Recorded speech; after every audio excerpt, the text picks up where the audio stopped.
श्री स्वामी समर्थ। अक्कलकोटमध्ये एक तरुण मारवाडी मुलगा स्वामींच्या दर्शनासाठी आला।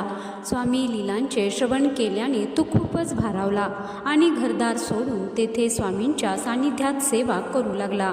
त्याला अक्कलकोटमध्ये 3 वर्ष झाली। शेवटी त्याची घरची मंडळी त्याला घेण्यासाठी तेथे आली, पण तरीही त्याची काही घरी येण्याची मनस्थिती नव्हती। शेवटी चोळप्पाने घरच्या मंडळींना सांगितले की स्वामींनी याला आज्ञा दिली तरच हा घरी येईल।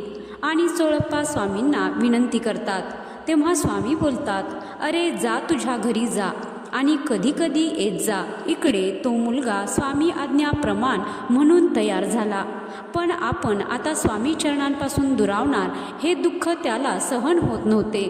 त्यामुळे तो स्वामींना म्हणाला, स्वामी राया, तुझ्या चरणांपासून मला दूर जावे लागेल। कृपा करून या चरणांचे दर्शन मला देत जा आणि काहीतरी प्रसाद द्या। प्रसाद हा शब्द उच्चारताच स्वामी पुन्हा बोलले, अरे इथे आमच्याकडे देणे घेणे व्यापार चालत नाही। तुला जर प्रसाद हवाच असेल तर त्या हाडांच्या ढिगाऱ्यातून हवे तितकी हाडे घेऊन जा। स्वामीवाणीचा हा उच्चार होताच तरुणाला खूप आनंद झाला आणि समोरील हाडाच्या ढिगाऱ्यातून 4 हाडे त्याने उचलली।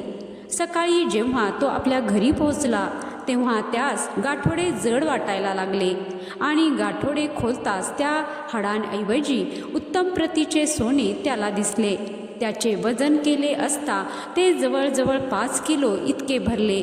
3च वर्ष स्वामींची चाकरी केली, पण स्वामींनी तर 4 पट दिले।